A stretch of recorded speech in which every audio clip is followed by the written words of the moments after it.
Aujourd'hui, nous allons parler de Dieu et nourriture.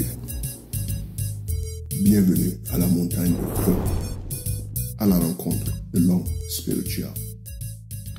Il y a beaucoup de régimes de nos jours et beaucoup de gens se demandent qu'est-ce qu'ils doivent manger parce qu'il y a beaucoup de choses qui contiennent des éléments soi-disant qui peuvent causer le cancer et des éléments qui sont dangereux. Et il y a beaucoup de gens qui choisissent de changer de régime de nourriture basé sur le fait que la nourriture est empoisonnée.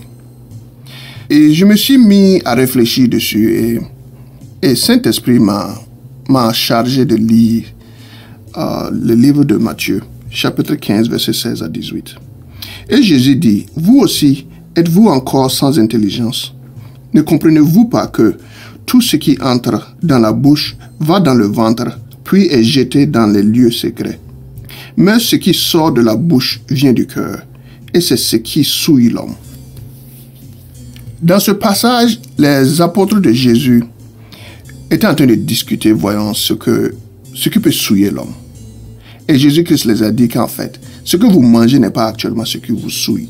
Ce qui vous souille, c'est ce qui sort de votre cœur.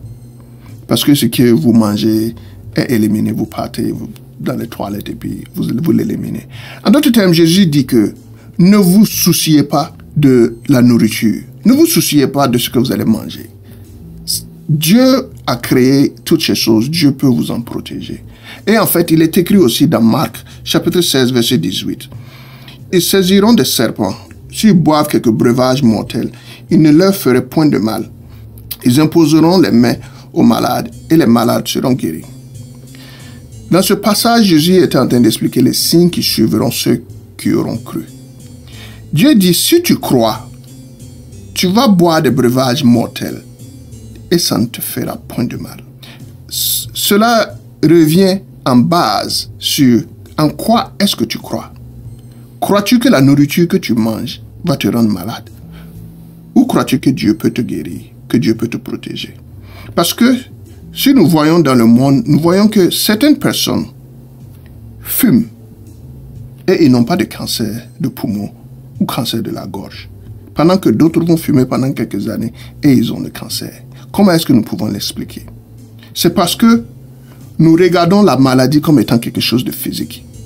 Et en regardant la maladie comme étant quelque chose de physique, nous acharnons sur la nourriture physique comme étant la cause de la maladie. Parce que cela est simple à nous de croire. Pendant que la raison pour laquelle nous sommes malades, c'est nos états émotionnels et spirituels. La maladie n'est rien d'autre que le reflet de notre état émotionnel et ou spirituel. Parce que si tu manges quelque chose soi-disant qui est nourrissant, et pendant que dans ta tête, tu n'es pas sain, ça ne résoudra pas le problème. C'est comme donner un avocat à un psychopathe. Ça ne changera pas le fait qu'il est un psychopathe. C'est pour dire que la maladie est l'état spirituel ou émotionnel traduit en physique. Et une fois qu'on se focalise sur l'état émotionnel et spirituel et qu'on guérit cet état spirituel et émotionnel, le physique rattrapera aussi et deviendra sain. Cela ne veut pas dire que allez-y et mangez quel qu'en soit ce que vous voulez. Non, parce qu'il y a des choses que Dieu ne veut pas que nous mangeons pour des raisons spécifiques. Par exemple, le sang. Il nous dit de ne pas manger le sang parce que le sang est symbolique, représente la vie. Et aussi la nourriture sacrifiée aux idoles. Parce que manger la nourriture sacrifiée aux idoles n'est pas quelque chose que nous faisons pour nous-mêmes, mais nous le faisons pour notre prochain. Parce que si notre prochain nous voit manger la nourriture sacrifiée aux idoles, il peut chuter à cause de nous. Et à cause de ces raisons, il y a des choses que nous nous abstenons. Mais en général, le choix nous revient de choisir ce à quoi nous voulons croire. Croire que la nourriture, quelque chose de physique, peut nous tuer, ou croire que Dieu, qui est spirituel, peut nous en abstenir et peut nous en guérir ou peut nous en protéger. Le choix nous revient à nous de croire ce que nous avons choisi de croire. Et cela conclut notre sujet d'aujourd'hui sur Dieu et nourriture. Et si vous avez des questions, que vous avez des commentaires, j'aimerais bien les lire, vous pouvez me les faire part. Et à la prochaine. Soyez encouragés. Que Dieu vous bénisse, que Dieu vous protège. Et merci de nous avoir suivis.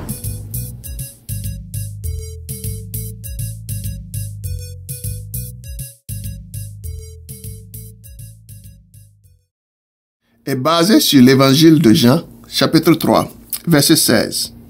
Car Dieu a tant aimé le monde qu'il a donné son Fils unique, afin que quiconque croit en lui ne périsse point, mais qu'il ait la vie éternelle. Alors si aujourd'hui tu te décides de faire de Jésus-Christ ton sauveur, suis-moi à travers la prière suivante. Seigneur Jésus-Christ, Prince de paix, Roi des rois, rayant d'éternité en éternité, je te remercie pour ton amour et de la vie que tu m'as offert. Pardonne-moi de mes péchés et délivre-moi de toutes les choses mauvaises que j'ai accumulées dans ma vie.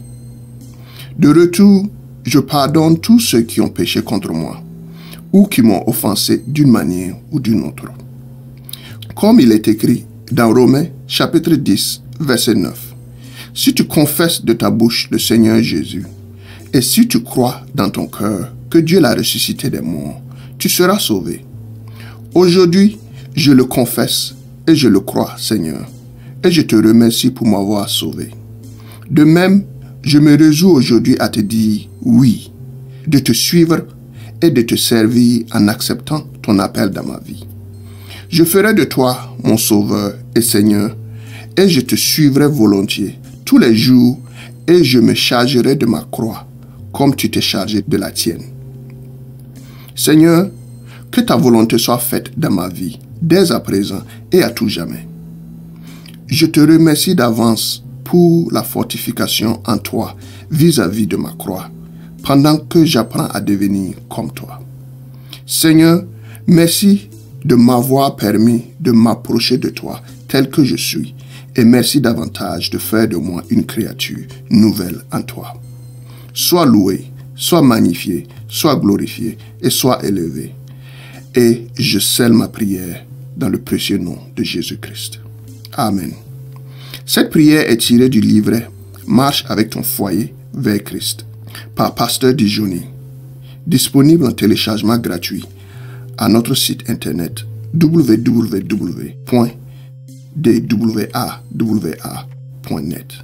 Et merci de nous avoir suivis.